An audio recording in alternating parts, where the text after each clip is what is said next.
জানালাম এবং আমার যারা ফেসবুকের দর্শক আছেন, শাওনতরীর প্রচুর দর্শক যারা শাওনতরীর বাচ্চাদের ভালোবাসেন, তাদের উদ্দেশ্যে শুভ সন্ধ্যা জানালাম। আজকে আমরা কবি নীরেন্দ্রনাথ চক্রবর্তীর 100 বছর জন্মদিন উপলক্ষে, যদিও ওনার জন্মদিন 19 অক্টোবর চলে গেছে, তাহলেও আমরা আজকে এই দিনটিকে বেছে নিয়েছি উদযাপনের জন্য। কারণ আমাদের সবার ছুটি, প্রত্যেকের কাজের সুবিধে অসুবিধে সব দেখে আমরা এই দিনটিকে বেছে নিয়েছি। এবং সর্বোপরি আহির ছিল না কলকাতায়, মানে আহির থাকে না কলকাতায়। আহির একটি বিশেষ কারণে কলকাতায় এসেছে, সেই কারণে আরও আমরা এই দিনটিকে বেছে নিলাম যাতে আহির প্রথম মঞ্চানুষ্ঠান করতে পারে। এখানে অনেকেই প্রথম আজকে মঞ্চানুষ্ঠান করছে।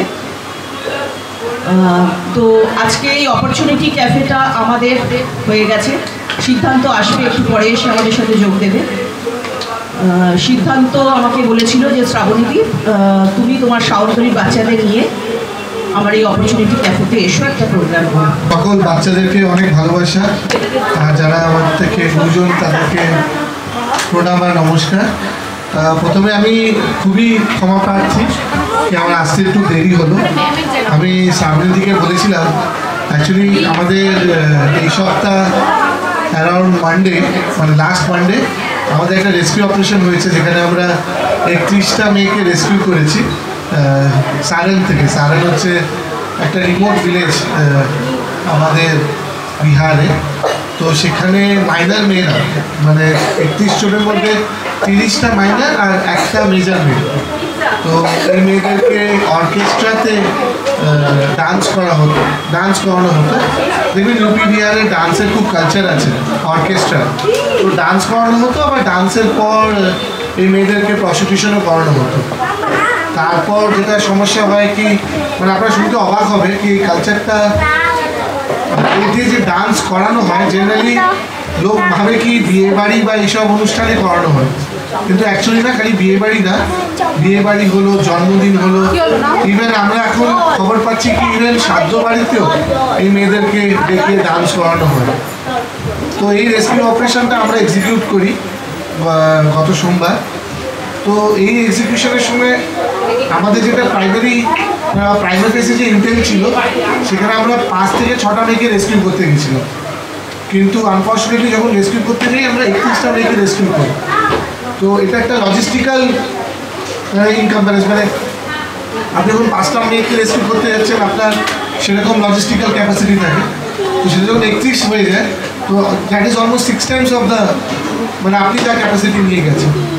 তো তার জন্য কী হয়, তার জন্যই আজকে দিলে অ্যাকচুয়ালি নিয়ম অনুযায়ী বাচ্চাদেরকে ওয়ান স্টপ সেন্টারে রাখতে হয়।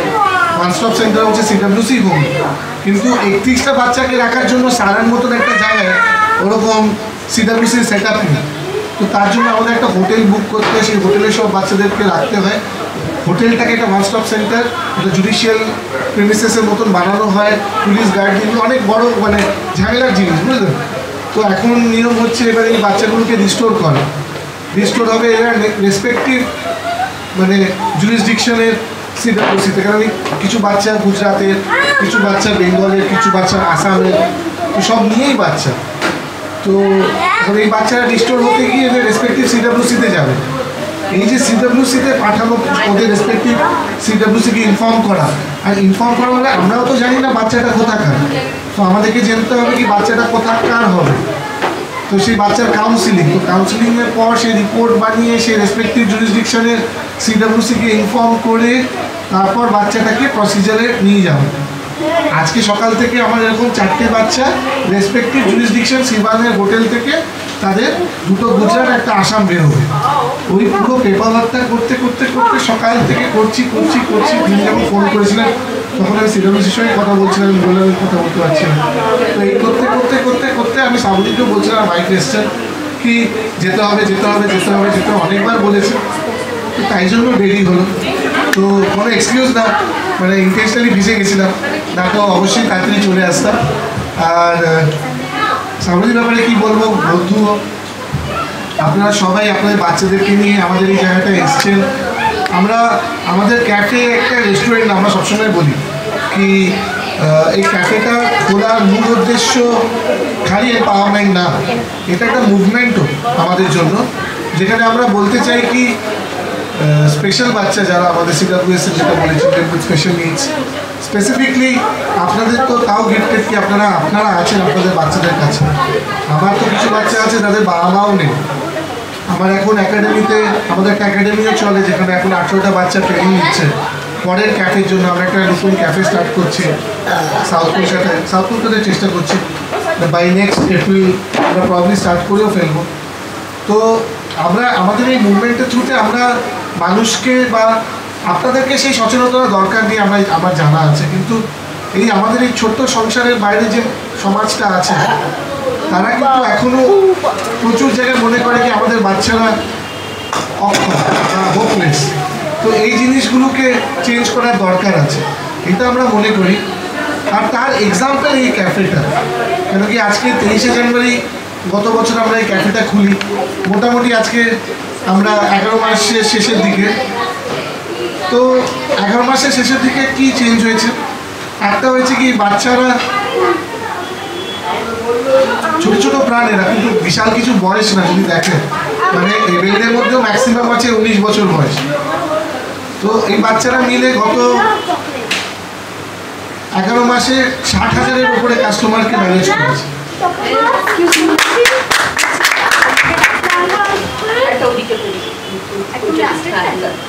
তাহলে যদি অক্ষম হয় তাহলে এই ম্যানেজমেন্টটা হলো কেমন করে? এটাই আমার প্রশ্ন সবাইকে, আপনাদেরকে না। আপনারা জানেন আমি জানি না, কিন্তু যারা এটা শুনছে বা যারা সমাজে এখনও কিছু আমাদের ক্যাফেতে লোক আছে যারা এখনও এই ভেবে আসে কি আদৌ পারবে কি না, কিন্তু পারবে। আর এটা আমার প্যারেন্টসদেরকেও বলা কি পারবে। প্যারেন্টসদেরকে অনেক ধৈর্যের সাথে এক একটা প্রবলেমকে ধীরে ধীরে ডিল করতে হবে। আমার মনে হয় আমার ছোট্ট অভিজ্ঞতায় এই কাজ করাতে প্যারেন্টসদের সঙ্গে যত ইন্টারাকশন হয়েছে, আমার মনে হয় প্যারেন্টসরাও এক এক সময় নিজেদের ফ্রাস্ট্রেশন বাচ্চাদের উপরে কোনো না কোনো সময় বের করে ফেলে। এটার থেকে বের করা দরকার, নিজেদের পার্সোনাল ইস্যুসকে ঠিক করে ম্যানেজ করে বাচ্চা অবধি না যায় সেগুলো একটু মাথায় রাখার দরকার। আমাদের বাচ্চারা কিন্তু নিষ্পাপ, আর ওদেরকে যেরকম করে আপনি বেঁকাবেন ওরা ওইভাবেই বেঁকবে। তো ভালোর দিকে যদি বেঁকানো যায় তাহলে ওরা বেঁকবে। হ্যাঁ, আপনি আমার মতো যখন আমরা কোনো কাজ শিখেছিলাম 10th টাইমে হয়তো আমরা শিখে গেছিলাম, তার আগের বার 9 বার ফেল করেছিলাম, কিন্তু আমার বাচ্চারা হয়তো 57th টাইম অবধি ফেল করবে, কিন্তু 58th টাইম সেই বাচ্চা কিন্তু পাস করবে। আর সেটাই এই ক্যাফেটা তার এক্সাম্পল। কেন কি এই ক্যাফের প্রত্যেকটা এমপ্লয়ি, প্রত্যেকটা স্পেশাল বাচ্চা নিজের কাজ কিন্তু স্বতঃস্ফূর্তভাবে করে। এই নিয়ে কিন্তু আমার কোনো এই নেই। আর এর পরের ব্যাচ যে রেডি হচ্ছে তারা তো আরও ভালো করে রেডি হচ্ছে। তো আমাদের বাবা মাদের, আমি যেটা বাবা মাদের সঙ্গে কথা বলতে বলছি যে দুশ্চিন্তা সামরিক কি আমার পরে কি হবে, একটা দুশ্চিন্তা কাজ করে। এই দুশ্চিন্তা একটা কাজ করে কি আমার অবর্তমানে কি হবে। আমি আপনাদেরকে বলি আপনাদের অবর্তমানে কি হবে। আপনাদের একটা কি দুটো বাচ্চা আছে, আমার 57টা বাচ্চা। আর আমার বাচ্চাদের এই আনসার্টিনিটি আসার জন্য আমার কিছু হতে লাগবে না। কি হতে লাগবে? আমার বাচ্চাদের 18 বছর হতে লাগবে। যেদিন আমার বাচ্চা 18 বছরে পা দিল, আমার সিডাব্লিউএসএ যেদিনকে 18-তে পা দিল, আমাকে গভর্নমেন্ট একটা চিঠি ধরিয়ে দেয়, কি বলে এই বাচ্চাকে তুমি হোম থেকে বের করো। কেন কি অন্য বাচ্চা এসে থাকে, এই বাচ্চা অ্যাডাল্ট। কারেন্টলি আমার এরকম 9টা বাচ্চা আছে যারা ট্রেনিং নিচ্ছে। তাহলে আপনাদের একটু আমি ভয়টাও কাটাই।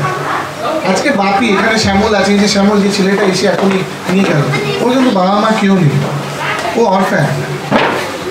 শ্যামল যখন এসছিল ওর কোনো স্পিচ ছিল না, কিন্তু আজকে শ্যামলের বাবা মা নেই। তো আপনারা হয়তো ভাবছেন আপনি আপনার ছেলে বা মেয়ের জন্য অনেক অর্থ রেখে দিতে পারেন, কিন্তু সে কি সেই অর্থ ম্যানেজ করতে সব বলি। আমার শ্যামল কিন্তু আজকে নিজের পায়ে নিজে দাঁড়িয়ে, ও প্রত্যেক মাসে স্যালারি পায়, ওর প্রভিডেন্ট ফান্ড আছে যেরকম আপনাদের সবার আছে, ওর মেডিক্লেম আছে। ওর যদি শরীর খারাপ হয় হসপিটাল যেতে হয়, মেডিক্লেমও ট্রিটমেন্ট করে। ও আজকে 11 মাস কাজ করে কিছু না তো 70 থেকে 80 হাজার টাকা নিজের সেভিংসও করে ফেলেছে। আরেকটা জিনিস যেটা বলি হচ্ছে ওর নিজের খরচা নিজেই চালায়। আমি ওর খাবার দাবারের খরচা দিই না, প্রথম দিকে দিতাম, আজকেও নিজের পায়ে দাঁড়িয়ে আছে, আমি দিতেও পারি। কিন্তু ওর এটা বোঝার দরকার কি ও নিজের পয়সায় ঠিক হচ্ছে, তাহলে ওর তো বাবা মা নেই, ও কি নিজের পায়ে দাঁড়ায়নি? দাঁড়িয়েছে তো। তো আমাদের এই চিন্তা ভাবনা আর এই টেনশন থেকে বেরোতে হবে কি আমরা বাবা মারা এইটা না ভেবে কি আমার অবর্তমানে কি হবে, আমাদের এইটা ভাবার দরকার কি আমার বর্তমানে আমি কিভাবে ওকে এম্পাওয়ার করব, নাকি ডিপেন্ডেন্ট করবো। আমি দেখি প্রচুর প্যারেন্টসরা এটাই ভাবে কি এর কাছে দিয়ে যাব, ওর কাছে দিয়ে যাব, তার কাছে দিয়ে যাব। সে রিলেটিভ হতে পারে, সে ছোট ভাই বোন হতে পারে, উপরে দাদা দিদি হতে পারে, কোনো এনজিও হতে পারে, কোনো হোম হতে পারে। কিন্তু আমাদের মনে হয় সবাই মিলে আমাদের এই ডাইরেকশন নেওয়া উচিত কি কীভাবে আমরা আমাদের বাচ্চাকে এম্পাওয়ার করব। আর এম্পাওয়ার বলতে আবার আমি বলি ওই পুঁতিতে, ওই সুতোতে পুঁতি ভরা না, প্রদীপ বানানো বা প্রপার কিছু করা, প্রপার ট্রেনিংয়ের উপরে কাজ করা, সেটা আপনাদেরকে ভাবার দরকার। তার মানে সেটা যদি আপনারা ভাবতে পারেন, আমরা সবাই মিলে এই প্রবলেমটাকে খুব ভালো করে অ্যাড্রেস করতে পারবো। আর বেশিক্ষণ সময় নিলাম না, অনেকক্ষণ।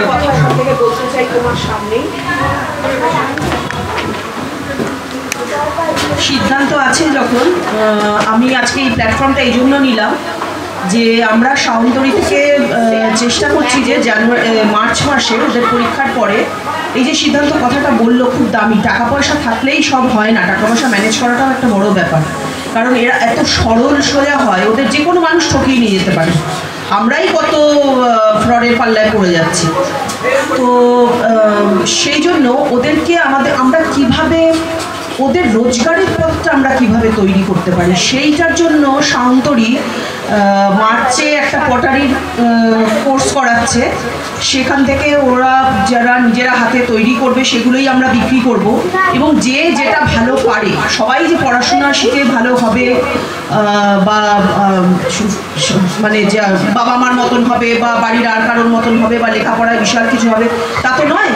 যার যেটা ভালো পারে সেইটাকে আমরা যাতে জোর দিয়ে, যে কেউ যদি অ্যাক্টিং পারে তাহলে তাকে অ্যাক্টিংয়ের কোর্সে দেওয়া, বা কেউ যদি হাতের কাজ ভালো পারে, যদি পিয়ানো ভালো বাজাতে পারে, তাকে সেইটাতে জোর দিয়ে কি করে তার আগামী দিনের পথ চলাটাকে আমরা পরিষ্কার করতে পারি। বা কেউ যদি রান্না ভালো করতে পারে, তাকে সেইটাতে জোর দিয়ে যদি আমরা পথটা পরিষ্কার করাতে পারি, তার রোজগারের পথটা তৈরি, তো সেইটা মনে হয় আগামী দিনে একটা সঠিক পথ চলা হবে। এবং আমি শাওনতলী থেকে এটাই চাইছি যে ওরা আগামী দিনে যাতে রোজগারটা অন্তত করার ব্যবস্থা করতে পারে। আমার যেটা মেন ছিল, বক্তব্য ছিল বোঝা কি আমি দেখি প্যারিস নিয়ে 4-5টা জিনিস ট্রাই করতে থাকি।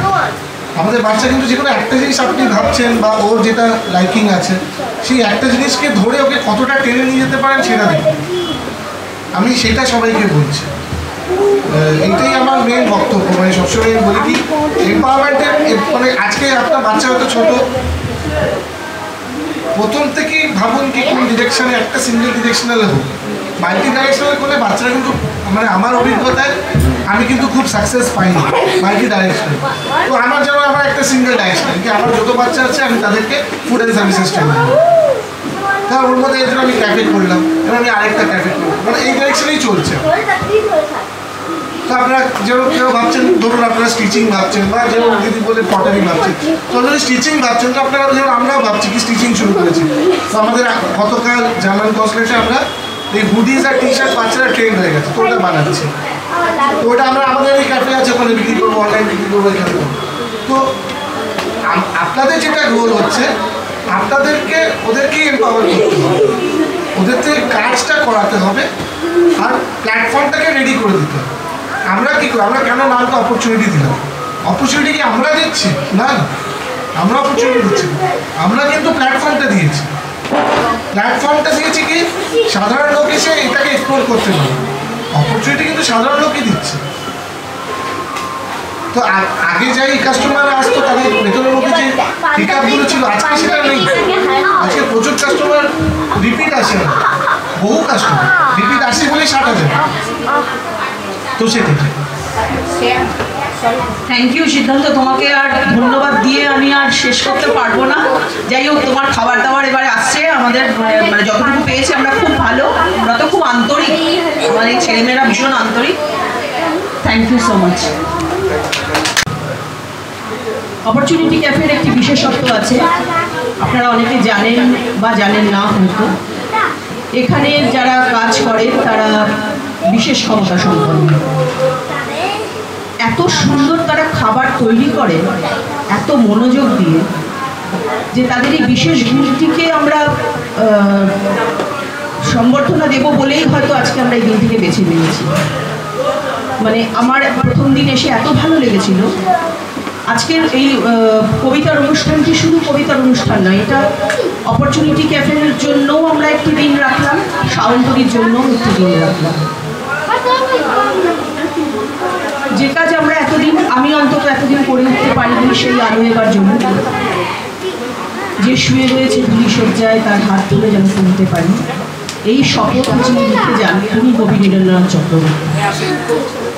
তো আজকে আর বেশি কথা বাড়াবো না, কারণ খুব সীমিত সময়ের মধ্যে আমাদের এই ক্যাফেতে অনুষ্ঠান করতে হবে। আর প্রত্যেককে একটা রিকোয়েস্ট করছি, যারা একটু মোবাইলটা আপনারা নিষ্ক্রিয় রাখতে পারবেন না, কারণ ভিডিও করতে হচ্ছে সবাইকে, কিন্তু একটু সাইলেন্ট করে রাখুন যাতে আমাদের বাচ্চাদের আবৃত্তি করতে সুবিধে হয়। আর একটা কথা, শাওনতরীর অনুষ্ঠান যারা আগে দেখেছেন তারা জানেন, শাওনতরীর আমরা সবাই যে যার মতো, মানে এখানে কোনো প্রতিযোগিতা নেই, এখানে কেউ কারোর থেকে ভালো নয়, এখানে আমরা আমাদের নিজেদের মতো, যে যার মতো, এবং সেভাবেই আমরা নিজেদেরকে প্রকাশ করি। তাতেই আমরা ভালোবাসা পেয়েছি, আশা করি আগামী দিনেও ভালোবাসা পাবো। কবি নীরেন্দ্রনাথ চক্রবর্তীর এত সুন্দর সুন্দর কবিতা, মানে সেই কবিদের সঙ্গে পরিচয় করানোর জন্যও আমি কবিতাগুলো ওরা আজকে সুন্দর করে বলবে। আরিয়া প্রথমে আসবে এবং আদ্রিতকে ডেকে নেব। আদ্রিত, মঞ্চে এসো। আদ্রিত,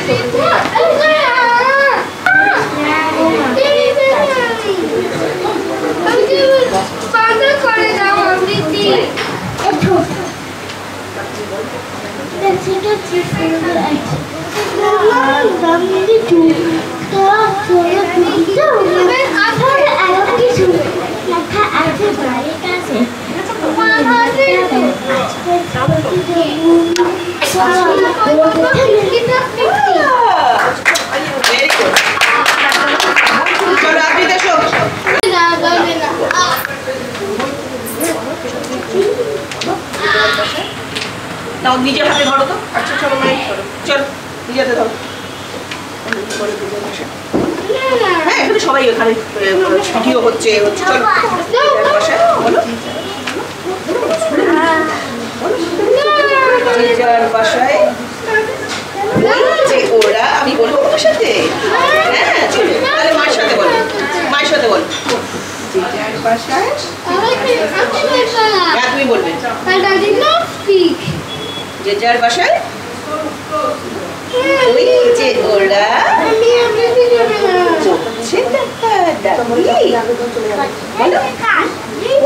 আচ্ছা একটা লাইন বলো। ওরাই আমার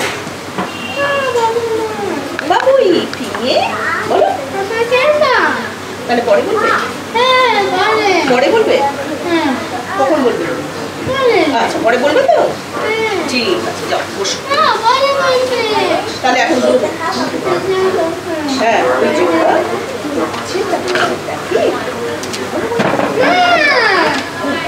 বসে আছি, তাড়াতাড়ি বলো না, ভালো করে বলো। ওরাই আমার বাবুই ফিরে করে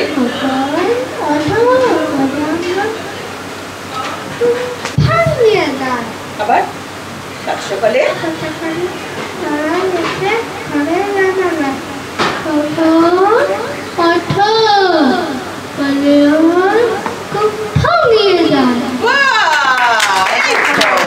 এই প্রথম করছে আদ্রি, ওর একটুখানি জড়তা রয়েছে, সেটাকে একটু আমাদের মানিয়ে নিতেই হবে, আস্তে আস্তে ঠিক হয়ে যাবে।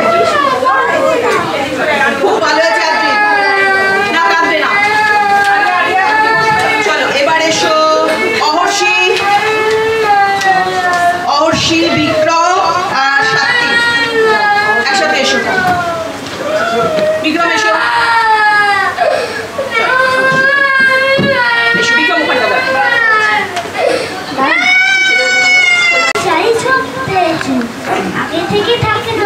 যাবে চান দেখতে দেখতে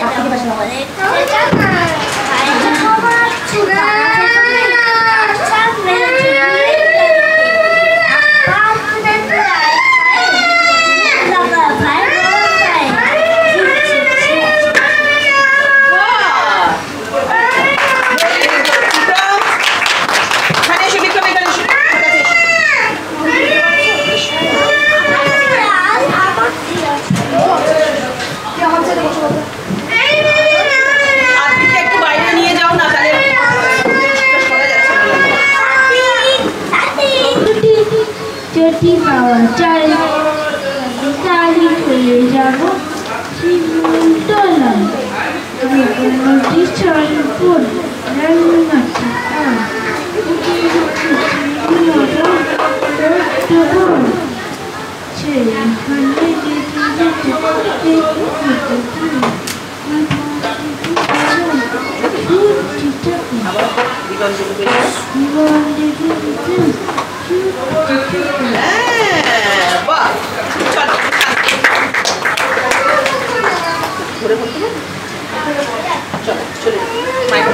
নমস্কার ছুটি পেলে শহর পিছনে ফেলে সবাই ওখানে যেতে চাই পিকনিকে বারবার ডায়মন্ড হারবার ডায়মন্ড হারবার ডায়মন্ড হারবার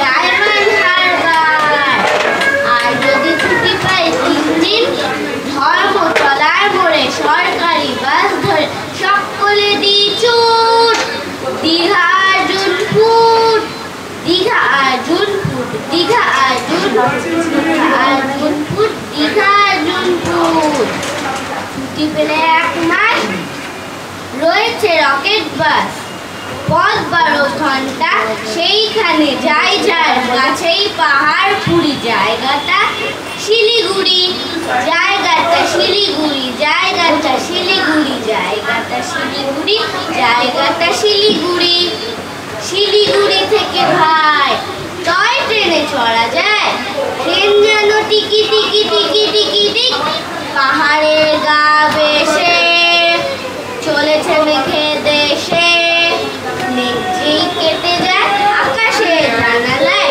মুখখানি ফোটে কার কাঞ্চনজঙ্ঘার কাঞ্চনজঙ্ঘার কাঞ্চনজঙ্ঘার কাঞ্চনজঙ্ঘার কাঞ্চনজঙ্ঘার ধন্যবাদ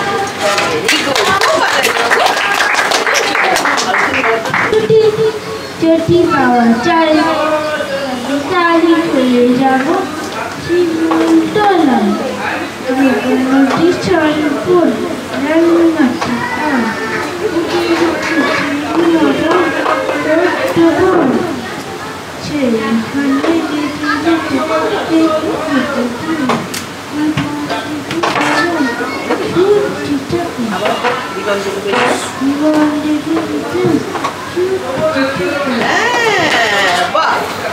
তো পাগড়ি এতে বজিয়ে দাড়ি ঘুম পড়ছে ষষ্ঠবাবু কোথায় যান বাদকশান বাদকশান পুরীর মাথায় মাল চাপিয়ে সিংহ সম লম্ফ দিয়ে ষষ্ঠবাবু যান কোথায় মুম্বাসায় মুম্বাসায় উড়িয়ে ধুলো মহেশ দাস বরদপুরে কোথায় যাস হঠাৎ কোথায় চললি রে সান্টাফে সান্টাফে সবাই এখন ছাড়ছে ঘর কেষ্ট বিষ্ণু মহেশ্বর ব্যাপার দেখে হচ্ছে সব আমিও হব পর্যটক কিন্তু আমি কোথায় যাই একটি বিলে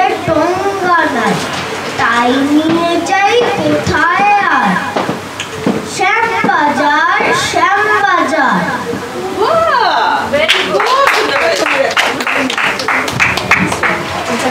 আচ্ছা আবৃতের কান্না থামলে আবৃতকে সবার শেষে আবার একটু বলতে দেবো চলো শ্রেয়ান শ্রেয়ান এসো বাবু তারপরে সব বড়রা বুঝতে বাবাকে বলবো তোকে কি এটাই হবে তোকে দেশে মস্ত ইঞ্জিনিয়ার মাথায় শুরু কর তুই আমার ডাক্তারই তোমার জানতো বেশ তোরা নাম জেঠু বলেন কি হবি তুই আমি সেটা জানি তুই হবি এক নোবেল জয়ী বিখ্যাত বিজ্ঞানী একই সঙ্গে সবাই বলে অন্য কিছু নয় হতেই হবে তোকে স্কুলের ফার্স্ট বয় আমার ইচ্ছে ঘুড়ি ওড়াই লাট্টু ঘোড়াই ক্রিকেট খেলি আর সাঁতরে করি মস্ত দিন কিন্তু এসব করতে গেলে সবাই আসতে সবাই বলেন মন্দে পড়ায় এক্ষুনি সব ছেড়ে কি আর বলবো এখন আমার অবস্থা এই লেখাপড়া দিন কেটে যায় কিচ্ছু খেলা নেই এক একজনের এক এক ইচ্ছে সবাই দিচ্ছে তারা তার ফলে ভাই আমার নিজের ইচ্ছে গেছে মারা এই তো অবস্থা আমাদের বাচ্চাদের তো এবারে আহির বলবে যে সত্যি বড়রা আমরা কিরকম চাপ সৃষ্টি করি নানা রকম আহির চলে এসো বাবু আহির অর্ণ আর অনঞ্জনা চলে এসো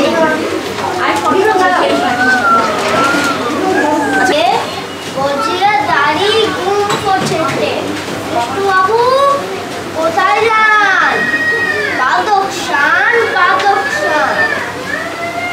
কুলির মাথায় মাল চাপিয়ে সিংহ সম্মোহন বিষ্ণুবাবু যান কোথায় মোমবাসায় দিয়ে ধুলো মহে দুপুরে কোথায় যাস হঠাৎ কোথায় চললি রে সান্টা ফে সবাই এখন ছাড়ছে ঘর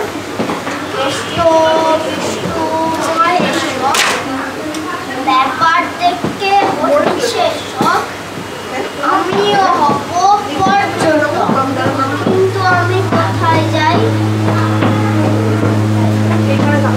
তো পাগড়ি এতে বজিয়ে দাড়ি ঘুম করছে বিষ্ণুবাবু কোথায় যান বাদক শান কুলির মাথায় মাল চাপিয়ে সিংহ সমলম্ব দিয়ে বিষ্ণুবাবু যান কোথায় মোমবাসায় ঘুরিয়ে ধুলো মহেশ দাস দুপুরে কোথায় যাস হঠাৎ কোথায় চললি রে সান্টা ফে সবাই এখন ছাড়ছে ঘর কেষ্ট বিষ্ণু মহেশ্বর ব্যাপার দেখে হচ্ছে সব আমিও হব পর্যটক কিন্তু আমি কোথায় যাই একটি বিলে টঙ্গা নাই তাই নিয়ে যাই কোথায় আর শ্যামবাজার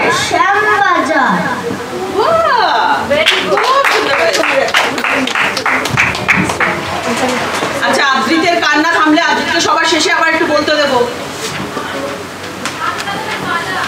চলো শ্রেয়ান এসো বাবু তারপরে সব বড়রা বুঝতে বাবাকে বলবো তোকে কি এটাই হবে তোকে দেশে মস্ত ইঞ্জিনিয়ার মাথায় শুরু কর তুই আমার ডাক্তারই তোমার জানতো বেশ তোরা নাম জেঠু বলেন কি হবি তুই আমি সেটা জানি তুই হবি এক নোবেল জয়ী বিখ্যাত বিজ্ঞানী একই সঙ্গে সবাই বলে অন্য কিছু নয় হতেই হবে তোকে স্কুলের ফার্স্ট বয় আমার ইচ্ছে ঘুড়ি ওড়াই লাট্টু ঘোড়াই ক্রিকেট খেলি আর সাঁতরে করি মস্ত দিন কিন্তু এসব করতে গেলে ছেড়ে। সবাই বলেন মন দিয়ে পড়ায়, এক্ষুনি সব ছেড়ে। কি আর বলবো এখন আমার অবস্থা এই, লেখাপড়া দিন কেটে যায়, কিচ্ছু খেলা নেই। এক একজনের এক এক ইচ্ছে সবাই দিচ্ছে তারা, তার ফলে ভাই আমার নিজের ইচ্ছে গেছে মারা। এই তো অবস্থা আমাদের বাচ্চাদের। তো এবারে আহির বলবে যে সত্যি বড়রা আমরা কিরকম চাপ সৃষ্টি করি নানা রকম। আহির চলে এসো বাবু। আহির, অর্ণ আর অনঞ্জনা চলে এসো।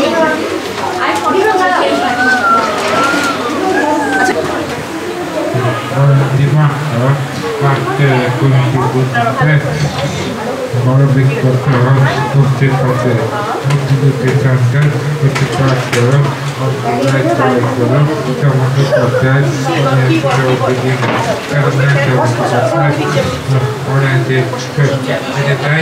আর কিছু বলতে করি বন্ধুরা আছে এখানে দাঁড়াও। চলো এবারে অনঞ্জনা এসো, চলে এসো।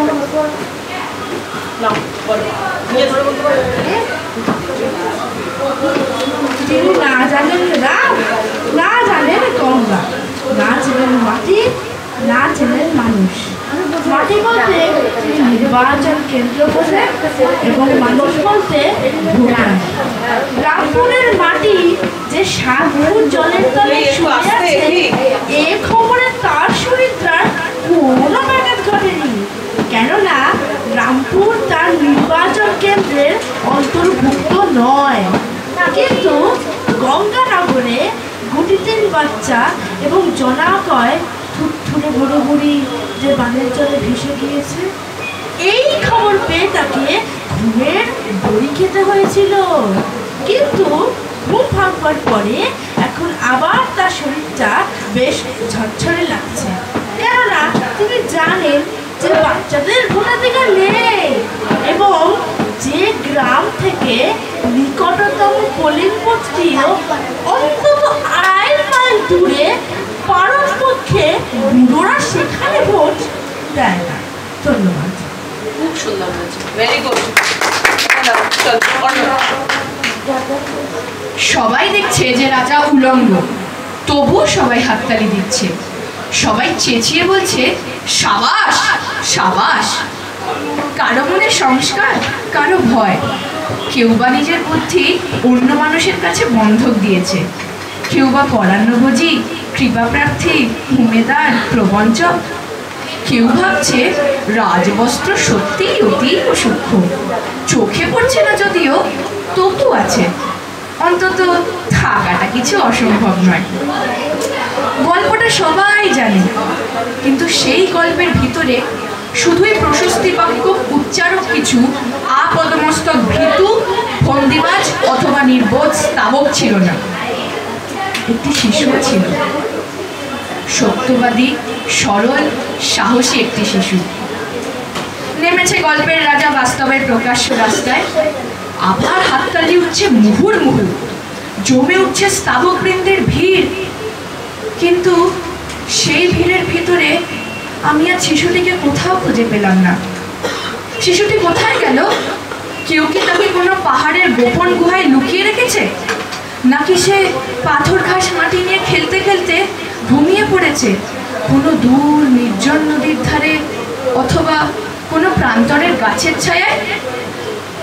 যাও, তাকে যেমন করেই হোক খুঁজে আনো। সে এসে একবার এই উলঙ্গ রাজার সামনে নির্ভয় দাঁড়া।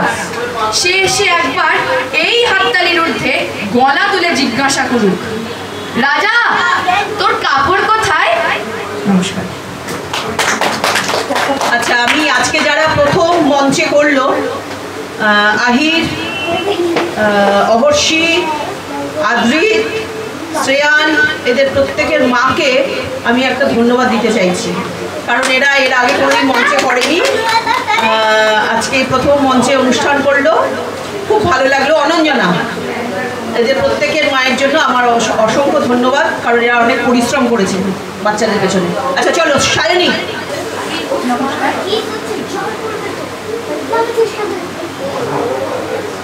লালবাতির নিষেধ ছিল না, তবু ঝড়ের বেগে ধাবমান কলকাতা শহর অবশ্যই থেমে গেল। ভয়ঙ্করভাবে টাল সামনে নিয়ে দাঁড়িয়ে রইল ট্যাক্সি, প্রাইভেট, টেম্পো, বাঘমার্কা, ডবল ডেকার। গেল গেল আর্তনাদে রাস্তার দুদিক থেকে যারা ছুটে এসেছিল, ঢাকামুখে ফেরিওয়ালা, দোকানি ও খরিদ্দার, এখন তারাও যেন স্থির চিত্রটির মতো শিল্পীর ইজেলে নগ্ন হয়ে আছে। স্তব্ধ হয়ে সবাই দেখছে টালবাটাল পায়ে রাস্তার এক কিনার থেকে অন্য কিনারে হেঁটে চলে যায় সম্পূর্ণ পুরো একটি শিশু। খানিক আগে বৃষ্টি হয়ে গেছে চৌরঙ্গি পাড়ায়, এখন রোদ্দুর হয়ে অতি দীর্ঘ গরমের মায়াবী আলোয় ভাসছে কলকাতার শহর। স্টেট বাসের জানালায় মুখ রেখে একবার আকাশ দেখি, একবার তোমাকে। এখানে মায়ের শিশু, কলকাতার যিশু। সমস্ত ট্রাফিক তুমি মন্ত্র বলে থামিয়ে দিয়েছ। জনতার আর্তনাদ, অসহিষ্ণু ড্রাইভারের দাঁতের ঘষ্টানি, কিছুতে ভ্রুক্ষেপ নেই। দুদিকে উদ্যত মৃত্যু, তুমি তার মাঝখান দিয়ে টলতে টলতে হেঁটে যাও। যেন মৃত্যু মানবতা, যেন সদ্য হাঁটতে শেখার আনন্দে সমগ্র বিশ্বকে তুমি পেতে চাও হাতের মুঠোয়।